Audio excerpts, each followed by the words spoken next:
lang. Pero parang 6:30 na. In the morning. And it's raining. It's raining and we're gonna go for breakfast. Ayan. Habang na kami. Ay! Mali. Ayan. So, ito yung may elevator. Ang nice din. Ang cute ng design. Oo, ang cute ng design niya lang. Here. Ito na.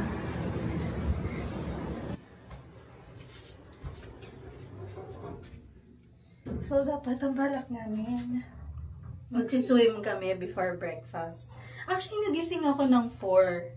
Talaga? Nagising ako ng 4. Surprisingly. Tapos sabi ko, early pa.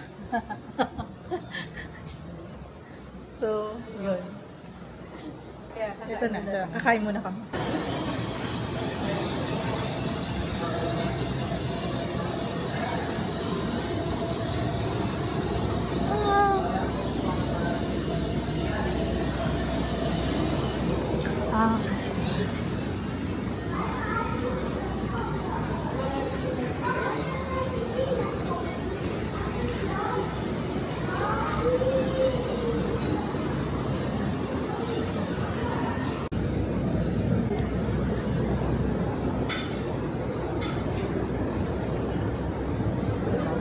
Okay, dito kami mag-sit. Ayan, so may kasamang libreng breakfast yung nakuha namin. So ito yung breakfast nila, pakita ko sa inyo.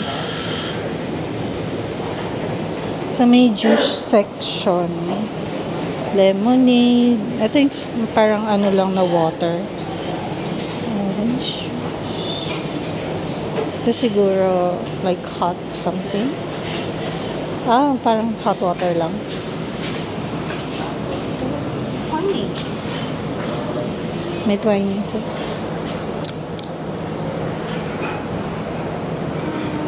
Tapos punta na tayo dun sa breakfast.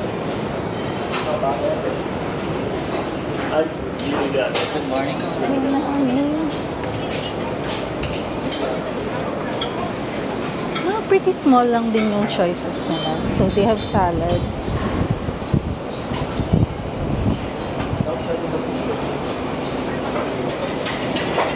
What is this? Arroz caldo.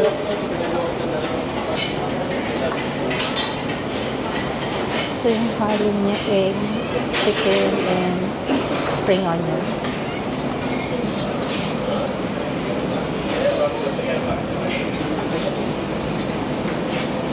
Fried rice. Simple lang. They have carbonara. Chicken Alfredo. Huh? Oh.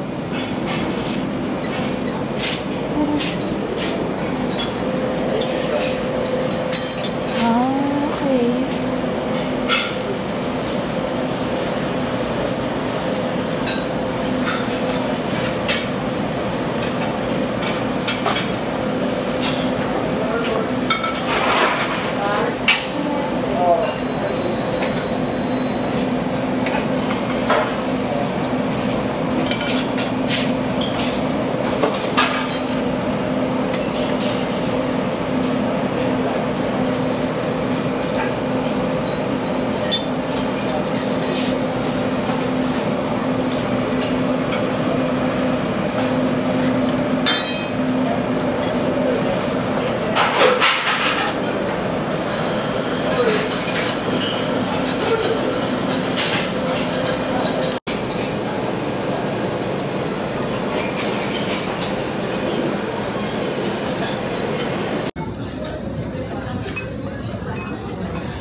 Ng ilaw.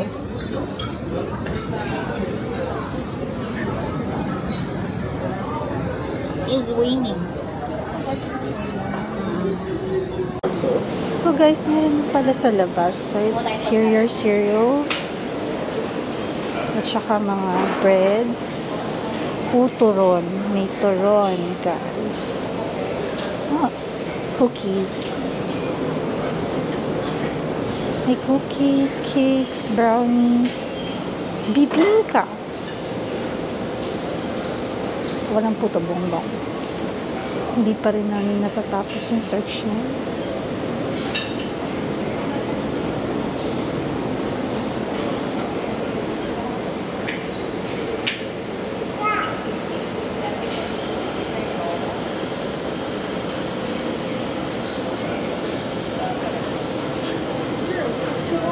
Yeah, I know. And bibingka. Where's the bibingka? The mini cupcakes are the bibingka. Ube pandesal. Hot cakes. Here. Sliced breads. Ano to? Pandikoko or just plain buns lang din? Okay. So, may mga sauce sila. They have...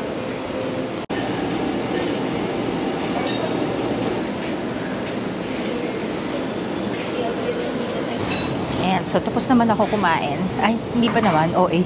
Tapos na yung part 1 pa lang. Midway through, babalitaan ko kayo kung ano yung... Teka, nagpa-process pa yung utak ko.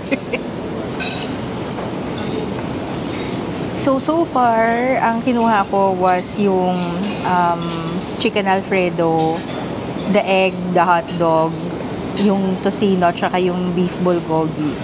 So, yung yung pasta niya, okay naman. Yung lasa niya, okay naman. Not too salty. Okay naman siya. Very mild lang yung taste niya for breakfast. Yung pasta niya very creamy, heavy cream talaga yung ginamit nila dun sa chicken alfredo. Madaming sahog. Oo. Not your typical, parang carbonara. Oo, not your typical carbonara, ganon. Pero Filipino inspired din yung breakfast kasi syempre may tocino, may hotdog, may itlog, tapos yung beef Adobo. tapa nila. May adobo pa pala, hindi ako kumuha eh. Pero may adobo, chicken ata. Tapos, yung tapa nila, parang beef bulgogi pala yung pangalan nila na ginamit nila. Ayun. Tapos, yung juice nila, kumuha ko ng orange juice. Okay naman, hindi naman ganun katamis na pambata, no? Pero hindi ko alam, baka manghihingi ata ng yelo. Wala kasing yelo dun sa, dispenser. Tapos, yung coffee nila, so, may coffee naman doon sa, sa drinks area. But if you want like a latte or a cappuccino, that's 190 pesos for a cappuccino or a latte. So, basta additional siya. Hindi siya kasama sa buffet. Ayun. So, okay lang. I mean, there's Starbucks here or there's other coffee places na if you wanna go or if you wanna pay 190, pwede din. Yung bread section niya, actually, nagulat ako, ang dami niyang breads, no? So, yun, tikman din natin. Tapos, balitaan namin kayo. Kain muna kami!